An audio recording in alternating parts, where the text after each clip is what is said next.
ഹരേ കൃഷ്ണ. സർവം ശ്രീ രാധാകൃഷ്ണാർപ്പണമസ്തു. സർവത്ര ഗോവിന്ദനാമ സങ്കീർത്തനം. ഗോവിന്ദ ഹരേ ഗോവിന്ദ. ശ്രീമദ് ഭാഗവതം 17-ാം ഭാഗമാണ് ഇന്ന് നാം ചർച്ച ചെയ്യുന്നത്. 16-ാം ഭാഗത്തിൽ ഭഗവാന്റെ അന്തർധാനത്തിനെ തുടർന്ന് ഭഗവാൻ സ്വധാമത്തിലേക്ക് മടങ്ങിയതിന് ശേഷം കലിയുഗത്തിൻ്റെ ആരംഭം, അതിൻ്റെ ആ ലക്ഷണം കണ്ടുകൊണ്ട് യുധിഷ്ഠിരൻ വിഷമിക്കുന്നു.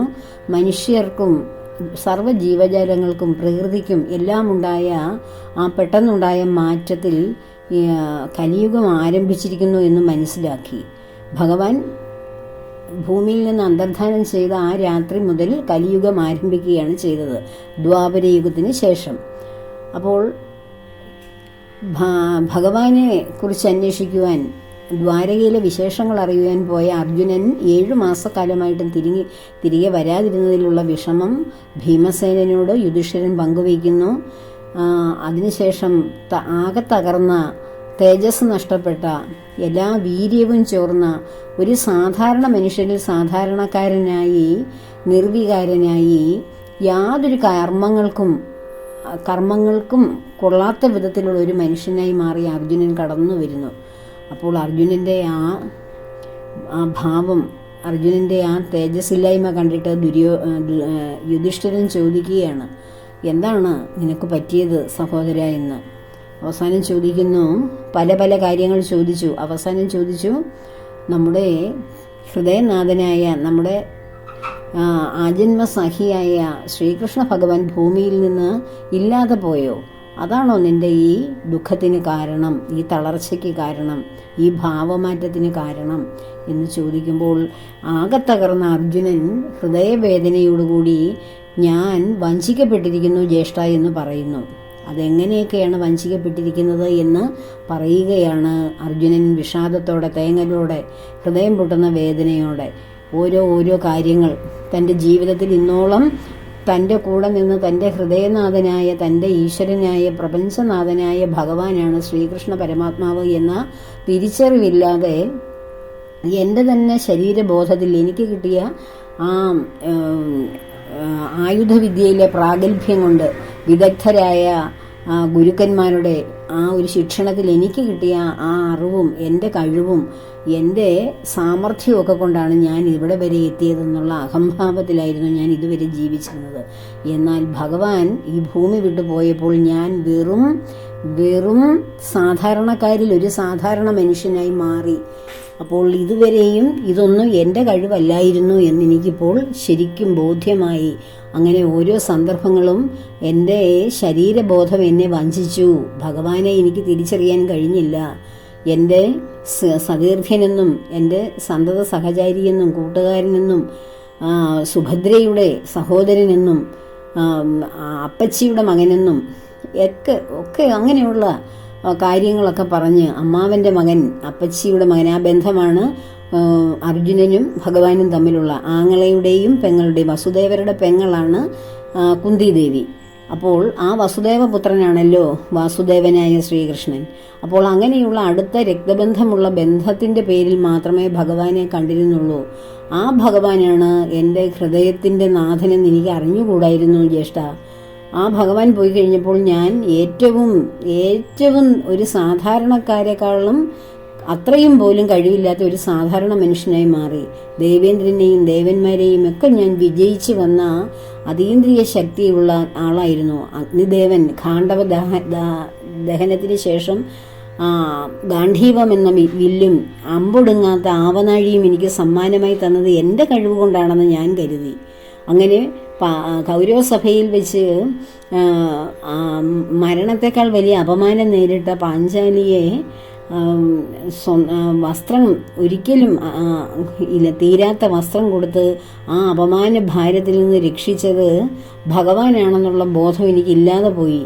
അപ്പോൾ ഇതെല്ലാം എൻ്റെ കൂടെ നിന്ന് ആ ഭഗവാൻ, ആ വാസുദേവ കൃഷ്ണൻ, അത് എൻ്റെ ബന്ധുവാണെന്ന് മാത്രമേ ഞാൻ കരുതിയുള്ളൂ. അവസാനം എൻ്റെ സേവകനെ പോലെ ഞാൻ എൻ്റെ തേരാളിയാക്കി ഭഗവാനെ നിർത്തി. ഇതെല്ലാം ഞാൻ വഞ്ചിക്കപ്പെടുകയാണ് ഇങ്ങനെ ഓരോ സന്ദർഭങ്ങളിലുമെന്ന് അർജുനൻ വളരെ തേങ്ങലോടുകൂടി ഹൃദയവ്യതയോടുകൂടി സഹോദരനോട് പറയുന്ന ഭാഗമായിരുന്നു നമ്മൾ കഴിഞ്ഞ ദിവസം നിർത്തിയത്. അതിന്റെ ബാക്കി ഭാഗങ്ങളിലേക്ക് നമുക്ക് കടക്കാം.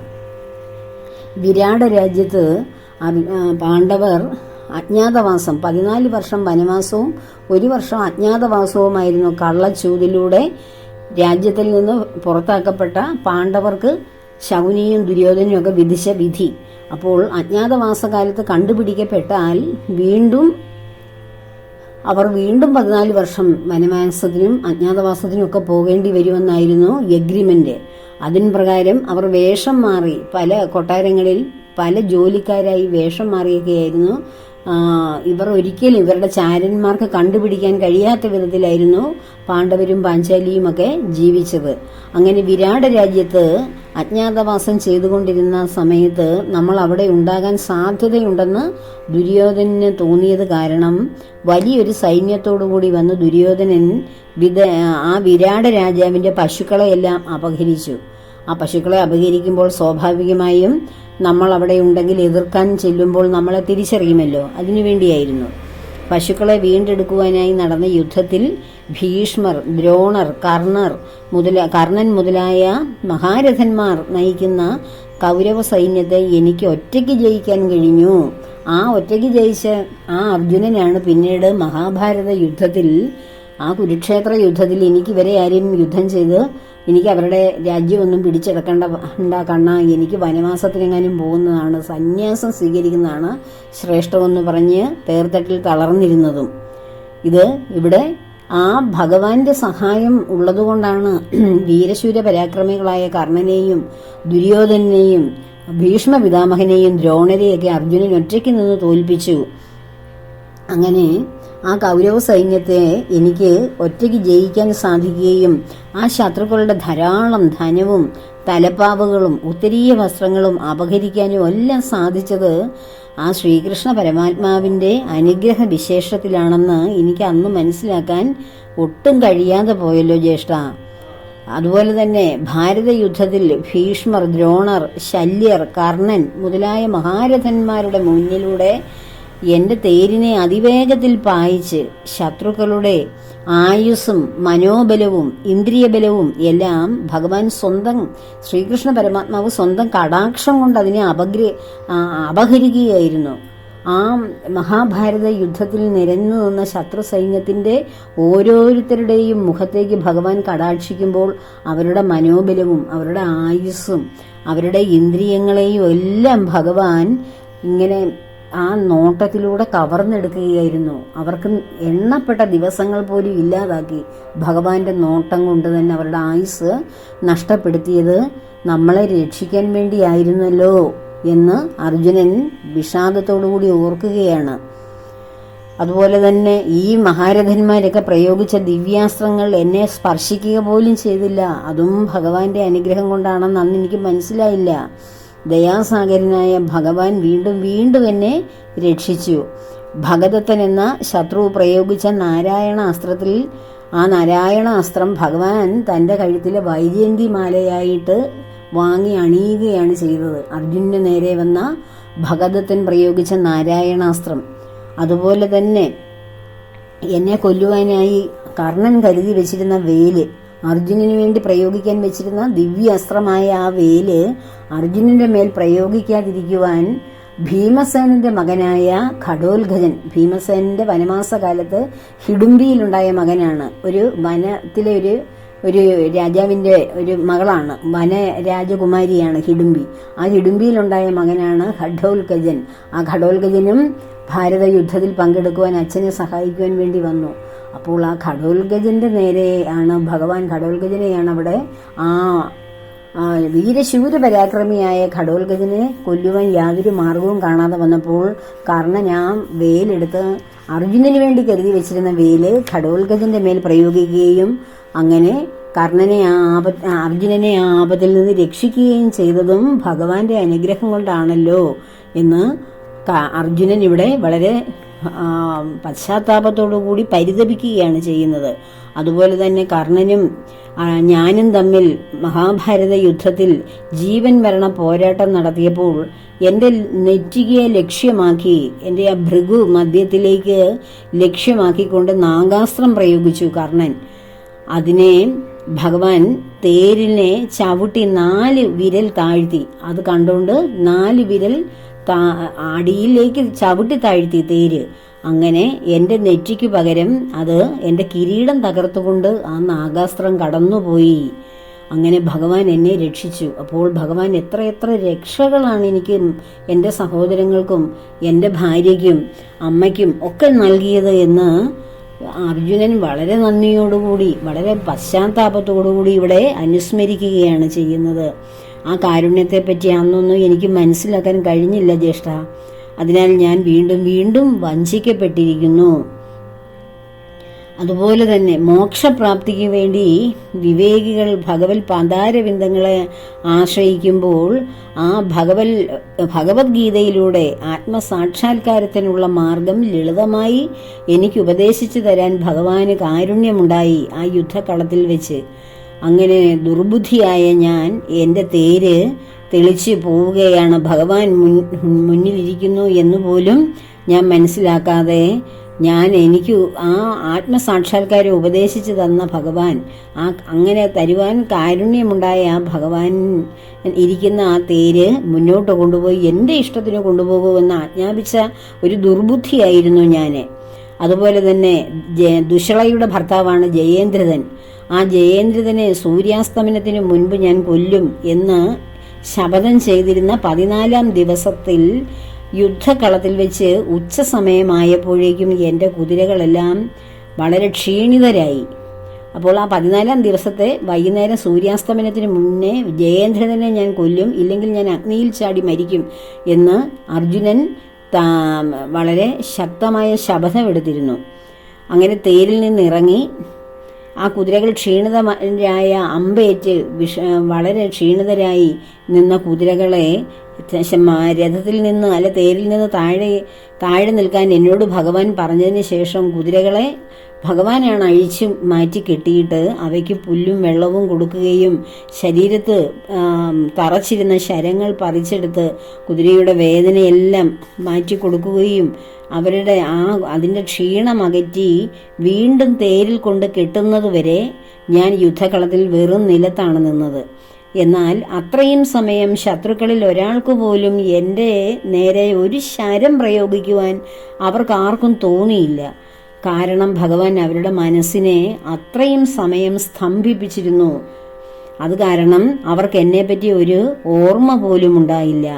ഈ അത്ഭുതം അന്ന് ഞാൻ അനുഭവിച്ചിട്ടും ഇതെൻ്റെ കൃഷ്ണന്റെ മഹത്വം കൊണ്ടാണ് എന്ന് ഞാൻ അറിഞ്ഞില്ലല്ലോ ജ്യേഷ്ഠ എന്നിവിടെ വളരെ വിലപിക്കുകയാണ് അർജുനൻ. വളരെ ആകർഷകമായ പുഞ്ചിരിയോടുകൂടിയുള്ള ഭഗവാന്റെ ഉദാരമായ തമാശകൾ, അല്ലയോ പാർത്ഥ, അല്ലയോ അർജുന, സ്നേഹിത, കുരുനന്ദന എന്നിങ്ങനെയാണ് ഭഗവാൻ എന്നെ വിളിച്ചുകൊണ്ടിരുന്നത്. ഹൃദയസ്പർശികളായ തമാശകളിലൂടെയും പുഞ്ചിരികളിലൂടെയും സംബോധനകളിലൂടെയും ഒരു അല്പം പോലും ഒരു വിഷമമുണ്ടാകാത്ത വിധത്തിൽ, താല്പര്യം തോന്നുന്ന വിധത്തിൽ, എന്നും വളരെ താല്പര്യവും സന്തോഷവും ജനിപ്പിക്കുന്ന വിധത്തിൽ ഭഗവാൻ എന്നോട് ഇടപെട്ടപ്പോഴൊന്നും എൻ്റെ ഹൃദയത്തിൻ്റെ യഥാർത്ഥ സന്തോഷം ഈ ശ്രീകൃഷ്ണനാണെന്ന് ഞാൻ മനസ്സിലാക്കിയില്ലല്ലോ ഭഗവാനെ എന്ന് അർജുനൻ വിഷമിക്കുന്നു. അതിപരിചയം അവഗണനയ്ക്ക് കാരണമായി തീരുമെന്നുള്ള പ്രമാണമനുസരിച്ച് അത് പ്രത്യേകം എല്ലാവരും ഓർക്കേണ്ട ഒരു വാചകമാണ് അർജുനൻ ഇവിടെ പറയുന്നത്. അതിപരിചയം അവഗണനയ്ക്ക് കാരണമായി തീരും. നമ്മൾ എപ്പോഴും എല്ലാവരോടും ഒരു വിടവ് വിട്ടിട്ട്, ഒരു അകലം വിട്ടിട്ട് പരിചയപ്പെടാവുള്ളൂ. ഒരു നല്ല വേലി, a good friends make a good friendship, അല്ലെ ഗുഡ് നെയ്ബർ എന്നൊരു ചൊല്ല് തന്നെയുണ്ട്. A good friends make a good neighbourship എന്ന്. അപ്പോൾ നല്ല ഒരു നെയ്ബർഷിപ്പ്, ഒരു അയൽപ്പക്കത്തെ നമുക്ക് നിലനിർത്തണമെങ്കിൽ, അല്ല നല്ല സൗഹൃദങ്ങളൊക്കെ നിലനിർത്തണമെങ്കിൽ എപ്പോഴും ഒരു ഫെൻസ്, ഒരു വേലി, ഒരു ബൗണ്ടറി എപ്പോഴും അതിന് ആവശ്യമാണ്. അല്ലെങ്കിൽ അതിപരിചയം അവഗണനയ്ക്ക് കാരണമാകും. നമ്മൾ ഒരു വ്യക്തിയെ പരിചയപ്പെടുന്നു, നമ്മൾ അവരുമായിട്ട് A to Z കാര്യങ്ങൾ ചർച്ച ചെയ്ത് വേണ്ടതും വേണ്ടാത്തതുമായിട്ടുള്ളത് ആദ്യം പരിചയപ്പെടലാകും, പിന്നീട് കൂടുതൽ കാര്യങ്ങൾ സംസാരിക്കലാകും. അതിനുശേഷം സംസാരിച്ച് പിന്നെ ഒന്നും സംസാരിക്കാനില്ലാത്തപ്പോൾ അവനവൻ്റെ പാസ്റ്റും അവനവൻ്റെ ഫ്യൂച്ചറും ഒക്കെ നമ്മൾ ഇനിയും വരാനിരിക്കുന്ന കാര്യങ്ങളും ചെയ്യാനുള്ള കാര്യങ്ങളും നമ്മൾ ചെയ്തു കൂട്ടിയ കാര്യങ്ങളും എല്ലാം ചിക്കിച്ചികഞ്ഞ് അങ്ങോട്ടും ഇങ്ങോട്ടും സംസാരിക്കും. അതെല്ലാം അനാവശ്യമായ ഭാണ്ഡക്കെട്ടുകളാണെന്ന് പിന്നീട് മനസ്സിലാകും. നമ്മുടെ വായിൽ നിന്ന് മറ്റുള്ളവർക്ക് കൊടുക്കുന്ന കാര്യങ്ങൾ അത് തന്നെ നമുക്കുള്ള ശരങ്ങളായിട്ട് തിരിച്ചു വരുമ്പോൾ നാം മനസ്സിലാക്കും, ഇതൊക്കെ ഞാൻ കൊടുത്ത ശരങ്ങളാണല്ലോ, അമ്പുകളാണല്ലോ എൻ്റെ മേൽ പ്രയോഗിക്കുന്നത് എന്ന്. അതെന്തുകൊണ്ടാണ് ആ അമ്പ് അവരുടെ കൈകളിൽ എത്തിയത്, നമ്മുടെ ആവനാഴിയിലിരുന്നത്? നമ്മൾ അധികമായ പരിചയം, അതാണ് അധിക പരിചയം അല്ലെങ്കിൽ അതിപരിചയം അവഗണനയ്ക്ക് കാരണമാകും എന്ന് അർജുനൻ ശ്രീകൃഷ്ണ പരമാത്മാവിനെ ഞാൻ അവഗണിച്ചത് ഭഗവാനും ഞാനുമായിട്ടുള്ള അതിപരിചയം കൊണ്ടാണ്, അമിതമായ പരിചയം കൊണ്ടാണ്. ഭഗവാൻ എൻ്റെ ഭാര്യയായ സുഭദ്രയുടെ ആങ്ങളെയാണ്, എൻ്റെ അമ്മാവൻ്റെ മകനാണ്, എൻ്റെ കൂട്ടുകാരനാണ്, എപ്പോഴും ഞങ്ങളുടെ എല്ലാ ദുഃഖത്തിലും ഞങ്ങളുടെ എല്ലാ കാര്യങ്ങളിലും പ്രവർത്തിക്കുന്നു, രാജ്യകാര്യങ്ങളിൽ ഞങ്ങൾക്ക് ഉപദേശം തരുന്ന മന്ത്രിയാണ്, എല്ലാറ്റിനും ഉപരി എൻ്റെ സേവകനെ പോലെ എനിക്ക് തേരാളിയായിരിക്കുന്ന ആളാണ്. അങ്ങനെ എല്ലാ തരത്തിലും ഭഗവാനെ വളരെ അവൈലബിൾ ആയിരുന്നു, ഈസി അവൈലബിൾ ആയിരുന്നു പാണ്ഡവർക്ക്, പ്രത്യേകിച്ച് അർജുനന്. അപ്പോൾ അതുകൊണ്ടാണ് അതിപരിചയം ഭഗവാനോടുള്ള അവഗണനയ്ക്ക് കാരണമായി എന്ന് പറഞ്ഞത്. ഇതൊക്കെ നമ്മളുടെ എല്ലാവരും വളരെ ശ്രദ്ധയോടെ ചിന്തിക്കേണ്ട തത്വങ്ങളാണിതെല്ലാം. അതിപരിചയത്തിന് നിന്നുകൊടുക്കരുത് ആരോടും.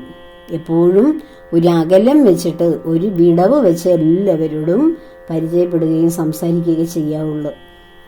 അല്ലെങ്കിൽ അത് അവഗണനയ്ക്ക് കാരണമാകുമെന്ന് അർജുനൻ പറഞ്ഞത് വളരെ സത്യമായിട്ട് ഓരോരുത്തരുടെയും ജീവിതത്തിൽ നമുക്ക് മനസ്സിലാക്കാൻ കഴിയും. അങ്ങനെയുള്ള പരിചയം കാരണം എനിക്ക് ഭഗവാൻ ആരാണെന്ന് തിരിച്ചറിയാൻ കഴിഞ്ഞില്ല.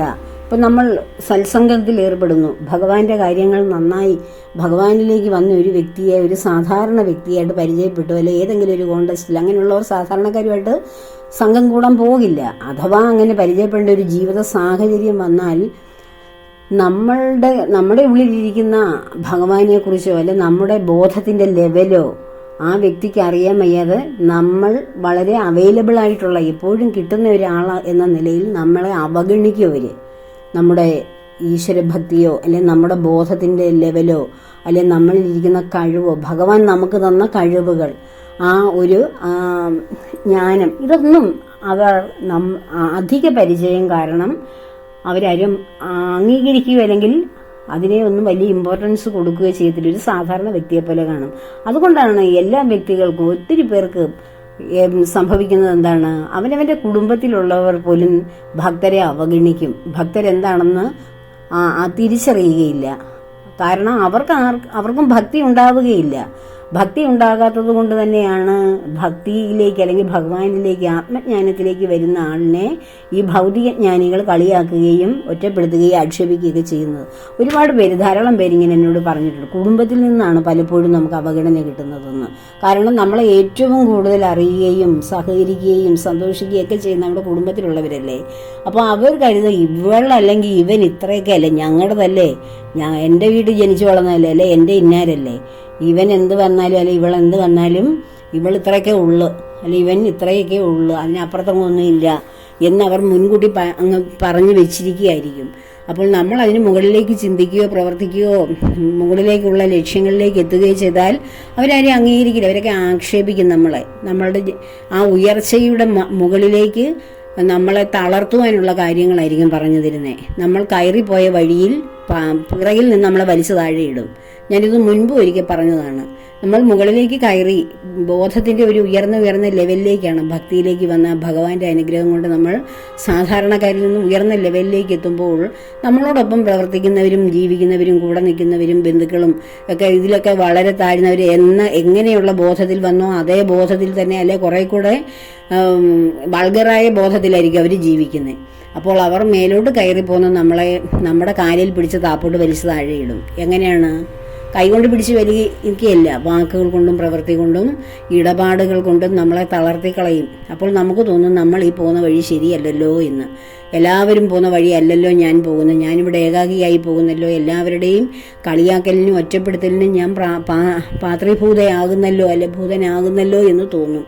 അതൊന്നും ശരിയല്ല. നമ്മുടെ വഴി തന്നെയാണ് ശരിയെന്ന് ഉറച്ച ആ ഒരു ഉറപ്പ് നമുക്ക് കിട്ടാത്തത് കൊണ്ടാണ് അതാണോ ശരി, ഇതാണോ ശരി, ഇവർ പറയുന്നതാണോ ശരി, അവർ കാണിച്ചു തരുന്ന വഴിയാണോ ശരി എന്നൊക്കെ തോന്നുന്നത്.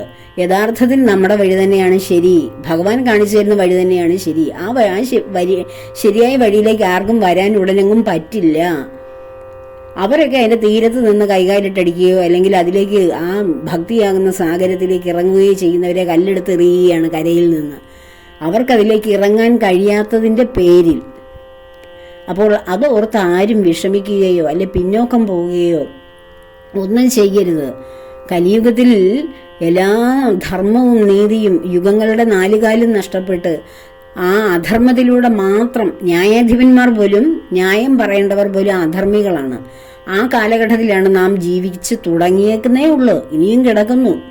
3 ലക്ഷം വർഷങ്ങൾ കൂടിയുണ്ട് കലിയുഗം പൂർത്തീകരിക്കാൻ. അപ്പോഴേക്കും എന്തെന്തെന്ത് ആപത്തുകളാണ് ഈ ഭൂമിയിലേക്ക് കടന്നു വരുന്നത്. നാം ഇപ്പോൾ നമ്മുടെ ഒരു പുരുഷായുസിൻ്റെ ദൈർഘ്യം കഴിയുമ്പോൾ തിരിച്ചു പോകും. പക്ഷെ നാം വീണ്ടും നമ്മുടെ കർമ്മം അനുസരിച്ച് തിരിച്ചു വരില്ലേ? അപ്പോഴെന്ത് ചെയ്യും?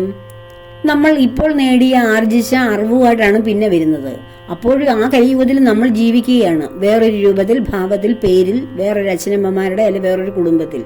അപ്പോൾ നമുക്ക് അവിടെയും രക്ഷപ്പെടണമെങ്കിൽ ഈശ്വരാനുഗ്രഹം മാത്രമേ കൂടെ പറ്റുകയുള്ളൂ.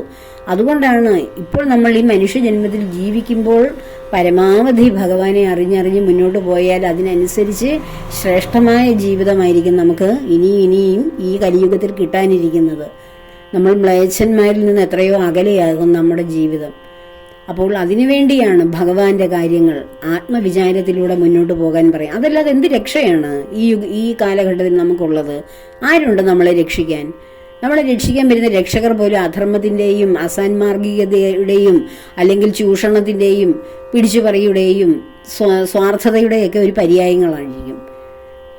നമ്മൾ കരുതുന്നവരൊന്നും നമ്മളെ കരുതുന്നവരല്ല. അപ്പോൾ ആശ്രയിക്കാമെന്ന് ചിന്തിക്കുന്നവരാരും ആശ്രയത്തിന് കിട്ടുന്നവരല്ല. എല്ലാവരും സ്വാർത്ഥലാഭത്തിനും ധനലാഭത്തിനും സ്ഥാനമാനങ്ങളുടെ മോഹത്തിനും സ്വന്തം കാര്യങ്ങൾക്കും വേണ്ടിയായിരിക്കും എല്ലാറ്റിനും ഇറങ്ങിത്തിരിക്കുന്നത്. അതല്ലാതെ നിസ്വാർത്ഥമായി സേവനം ചെയ്യാൻ സത്തുക്കളായിട്ടുള്ള കുറേ മനുഷ്യരെ ഉണ്ടാവുകയുള്ളൂ. ആ മനുഷ്യരെ കണ്ടെത്തി സത്സംഗങ്ങളിൽ ഏർപ്പെട്ട് ഭഗവത് പാതാരബിന്ദങ്ങളിൽ സർവ്വതും സമർപ്പിക്കണം. എന്നെ മാത്രമല്ല, ഞാൻ ഉൾപ്പെടുന്ന എല്ലാവരെയും ആ പാദങ്ങളിൽ സമർപ്പിച്ചിട്ട് പ്രാർത്ഥിക്കണം. ഇത്രയും ദുർഘടസന്ധിയിലൂടെ ഓരോ വ്യക്തിയുടെയും ജീവിതത്തിൽ ഓരോ പ്രശ്നങ്ങളുണ്ടാകും. ആ പ്രശ്നങ്ങൾ എന്താണെന്ന് അവനവനേ അറിയൂ. ആ പ്രശ്നങ്ങളെല്ലാം നമുക്ക് തന്നതാരാണ്? ഭഗവാനാണ്. അപ്പോൾ അതിൽ നിന്ന് കരകയറ്റുന്നത് ആരാണ്? ഭഗവാൻ തന്നെയാണ്. നമുക്കൊരു റോള് തരുന്നത് ആരായിരിക്കും?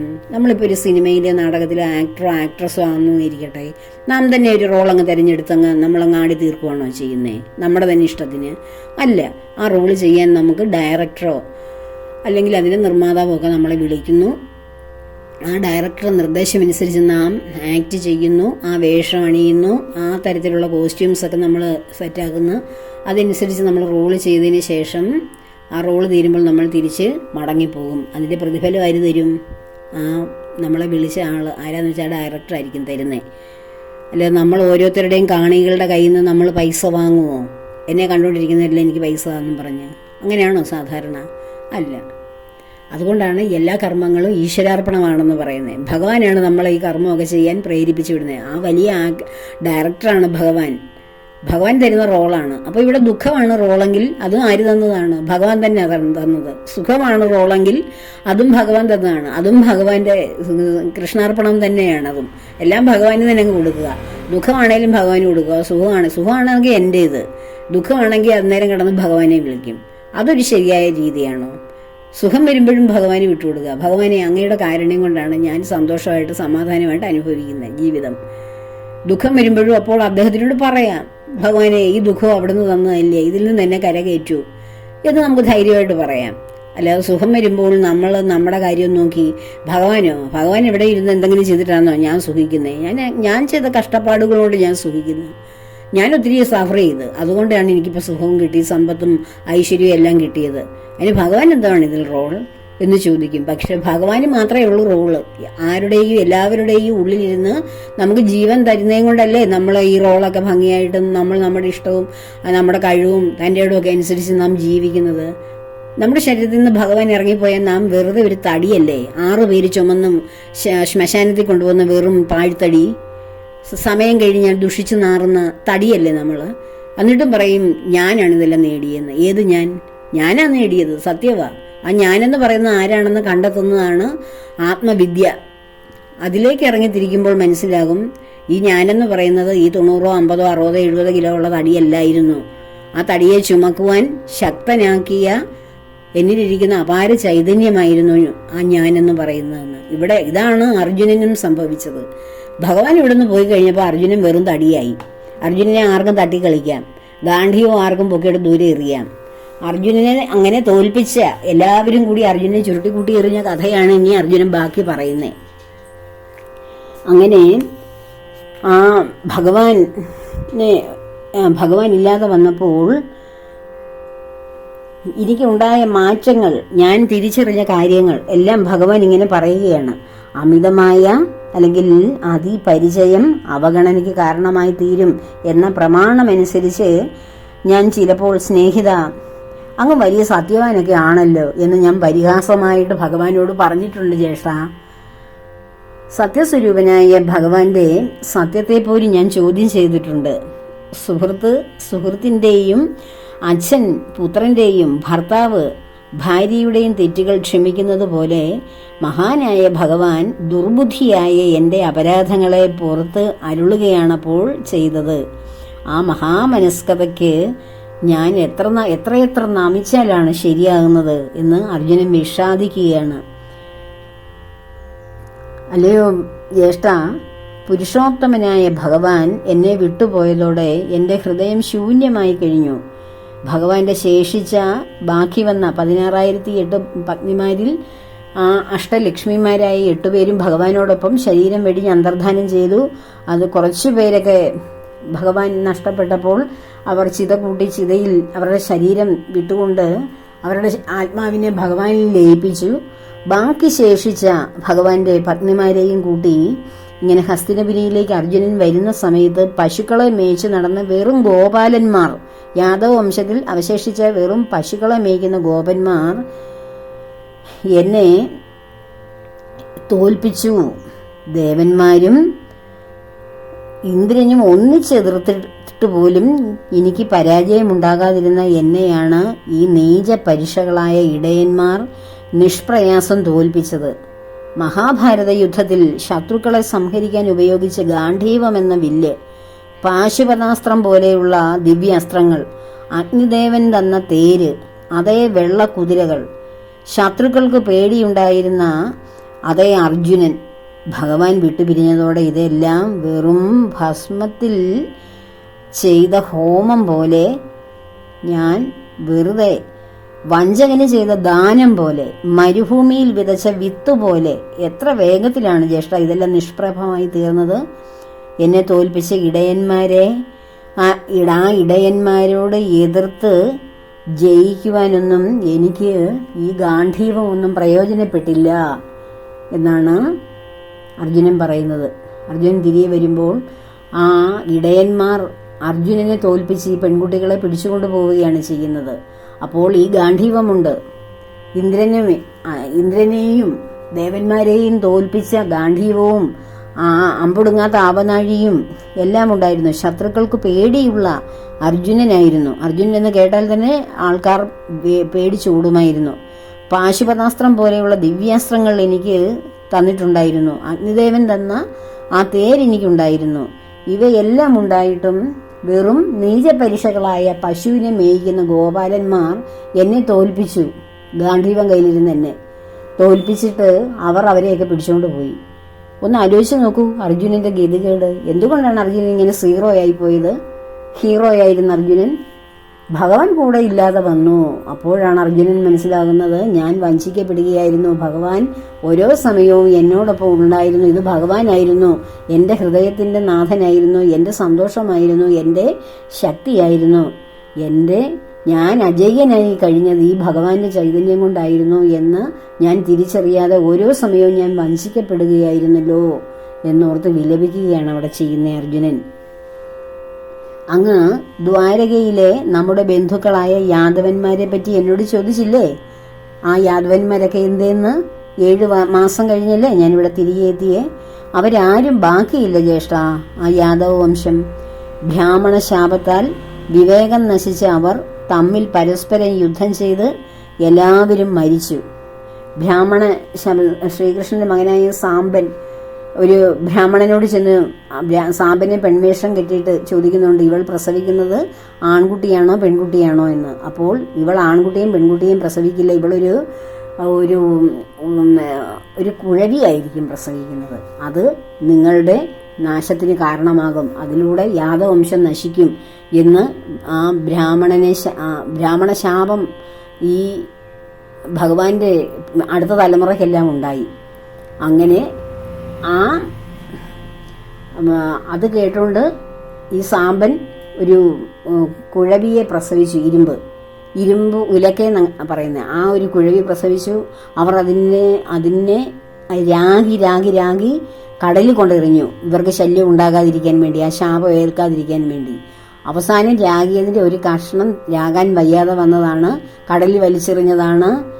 ആ വേടന്റെ അമ്പിനായിട്ട് ആ മുക്കുവൻ അത് വല വീശുമ്പോൾ ആ മത്സ്യത്തിന്റെ വയറ്റിൽ ആ അവസാനത്തെ ആ ഒരു ചെറിയ കഷ്ണം, ഒരു ഇരുമ്പ് കഷ്ണം, ആ ഇരുമ്പുലക്കെ പ്രസവിക്കുമെന്ന് പറഞ്ഞു. ആ ഇരുമ്പിന്റെ രാഗി കളഞ്ഞതിന്റെ ഒരു അംശം മത്സ്യം വിഴുങ്ങി. ആ മത്സ്യത്തിനെ പിടിച്ചുകൊണ്ടുപോയ മുക്കുവന്റെ ഭാര്യ അതിനെ വയറ് കീറിയപ്പോൾ ആ ഇരുമ്പ് അതിൻ്റെ ഉള്ളിലിരുന്നത് മുക്കുവൻ അത് അമ്പാക്കി. ആ വേടൻ, അതാണ് ഭഗവാനെ എൻ്റെ വിരലിലേക്ക് വേടൻ അമ്പ ചെയ്തത്. അപ്പോൾ ആ യാദവ വംശത്തിലെ നാശത്തിന് കാരണമായത് ആ ഇരുമ്പിലൊക്കെയായിരുന്നു. ബ്രാഹ്മണ ശാപം അതേപോലെ സംഭവിച്ചു. പക്ഷേ ആ ഒരു ബ്രാഹ്മണൻ ശപിച്ചിട്ടോ? ഗാന്ധാരി ദേവി ഭഗവാനോട് യുദ്ധാനന്തരം ശപിക്കില്ലേ, നെയ്യും നിന്റെ വംശവും 3 പന്തീരാണ്ട് കഴിയുമ്പോൾ 30 ആണ്ട് കഴിയുമ്പോൾ നശിച്ചു പോകട്ടെ എന്ന് പറഞ്ഞില്ലേ? 3 പന്തീരാണ്ടുകൾ, അതായത് 36 വർഷങ്ങളാണ്. 36 വർഷം കഴിഞ്ഞപ്പോൾ കുരുക്ഷേത്ര യുദ്ധത്തിന് ശേഷം യാദവ വംശം നശിച്ചു പോയി. അത് ഗാന്ധാരിയുടെ ശാപത്താലോ അല്ലെ സാമ്പനെ ബ്രാഹ്മണൻ ശപിച്ചതുകൊണ്ടോ ഒന്നുമല്ല. അതിന് മുന്നേ ഭഗവാൻ, അപ്പോഴും ഗാന്ധാരിയോട് ഭഗവാൻ പറയുന്നുണ്ട്, ഇതെല്ലാം ഇനി ഞാൻ എന്നെ കണ്ട കാര്യമാണ്, എനിക്കറിയാവുന്ന കാര്യമാണ്. കാരണം കാലാതീതനായ ആ കാലസ്വരൂപനായ ഭഗവാൻ ഇതെല്ലാം മുൻകൂട്ടി നിശ്ചയിച്ചു വെച്ചിരിക്കുന്ന കളികളല്ലേ. അപ്പോൾ ഇത്രയും കാലം ഞാൻ സ്വധാമത്തിലേക്ക് പോയി കഴിഞ്ഞാൽ യാദവർ പരസ്പരം തല്ലി നശിക്കുമെന്നും അങ്ങനെ യാദവ വംശം നഷ്ടപ്പെട്ടു പോകുമെന്നും എല്ലാം ഭഗവാന് നേരത്തെ അറിയാവുന്ന കാര്യങ്ങളാണ്. അതിന് ഇവരൊക്കെ ഓരോരുത്തരുടെ ശാപം അതിനൊരു ഹേതു മാത്രമായി എന്നേ ഉള്ളൂ. അതാണ് ഇവിടെ പറയുന്നത്. കാലസ്വരൂപനായ ഭഗവാന്റെ കളിയല്ലേ ഇതെല്ലാം.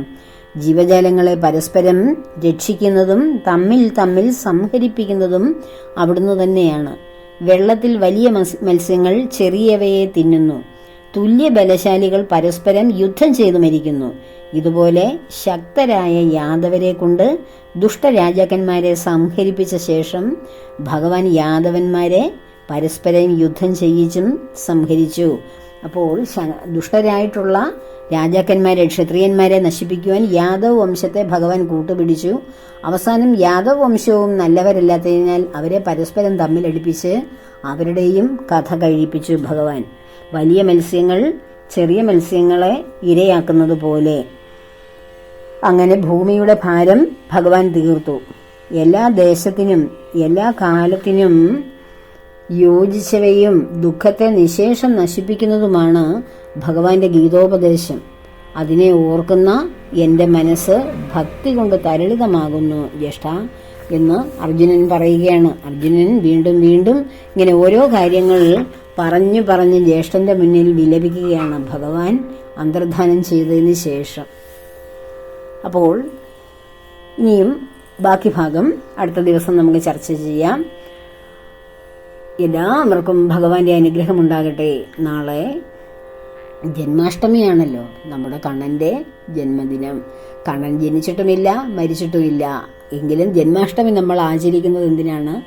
പൂർണ്ണസ്വരൂപനായ ഭഗവാൻ ശ്രീകൃഷ്ണ പരമാത്മാവ് ഭൂമിയിൽ സത്യം, ധർമ്മം, നീതി, ന്യായം എല്ലാം നിലനിർത്തുവാൻ വേണ്ടി ഭൂമിയുടെ ഭാരം തീർത്ത് ദുഷ്ടരായിട്ടുള്ളവരെ സംഹരിച്ച് ആ ദ്വാപര യുഗത്തിൽ അന്നത്തെ സജ്ജനങ്ങൾ നേരിട്ട ദുരന്തങ്ങൾ, ഭൂമിക്കുണ്ടായ ഈ സജ്ജനങ്ങളുടെ വിലാപം കൊണ്ടും ദുഷ്ടജനങ്ങളുടെ ക്രൂരത കൊണ്ടും ഭൂമിദേവി അനുഭവിച്ച ആ വൈഷമ്യങ്ങൾ തീർക്കുവാൻ വേണ്ടി ഭഗവാൻ സ്വരൂപത്തിൽ അവതരിച്ച് ഭഗവാനെ ആഗ്രഹിച്ചവർക്കെല്ലാം ആനന്ദം കൊടുത്ത് ഭഗവാനെ ശത്രുരൂപത്തിൽ കണ്ടവർക്കെല്ലാം ആ ശത്രുരൂപത്തിൽ തന്നെ ഭഗവാൻ നിഗ്രഹം ചെയ്ത് അവരെയും പൂർണ്ണ തേജസ്സോടുകൂടി ഭഗവത് പാദാരവിന്ദങ്ങളിൽ ലയിപ്പിച്ചു. എന്തൊക്കെയാണോ, ആരൊക്കെയാണോ, എങ്ങനെയൊക്കെയാണോ ആഗ്രഹിച്ചത് അതെല്ലാം ഭഗവാൻ നേടിക്കൊടുക്കുവാൻ വേണ്ടി പൂർണ്ണസ്വരൂപനായി ഭഗവാൻ അവതാരം ചെയ്തതാണ് ശ്രീകൃഷ്ണ രൂപത്തിൽ. അതിനെയാണ് നമ്മൾ ജന്മാഷ്ടമിയായിട്ട് ചിങ്ങമാസത്തിലെ കറുത്ത പക്ഷത്തിലെ അഷ്ടമിയും രോഹിണിയും വരുന്ന അഷ്ടമി തിഥി, രോഹിണി നക്ഷത്രം, ആ ദിവസം ഭഗവാൻ അർദ്ധരാത്രിയിൽ ഭൂജാതനായി. അറിയാമല്ലോ ഭഗവാന്റെ കാര്യങ്ങളെല്ലാം. അപ്പോൾ അത് ഭംഗിയായി ആചരിക്കുക. ഭഗവാന് വേണ്ടി എല്ലാ മനസ്സ് പൂർണ്ണമായി കൊടുക്കുക, വേറെ ഒന്നും കൊടുക്കണ്ട. എല്ലാ ഭക്തരുടെ ഹൃദയങ്ങളും ഭഗവാന് വേണ്ടി സമർപ്പിക്കുക. ആ ഹൃദയങ്ങളിലിരിക്കുന്ന സ്നേഹത്തിൻ്റെ, മാധുര്യ പ്രേമത്തിൻ്റെ ആ നിറപുഷ്പങ്ങൾ ഭഗവാന്റെ പാതാരബിന്ദങ്ങളിൽ ലയിക്കട്ടെ. അതിനുവേണ്ടി പ്രാർത്ഥിക്കുന്നു. എല്ലാ കർമ്മങ്ങളും ഭഗവാന്റെ പത്മപാദങ്ങളിൽ ചേർത്ത് പ്രാർത്ഥിക്കുന്നു. ലോകാ സമസ്ത സുഖിനോ ഭവന്തു. സർവത്ര ഗോവിന്ദ നാമ സങ്കീർത്തനം. ഗോവിന്ദ ഹരേ ഗോവിന്ദ.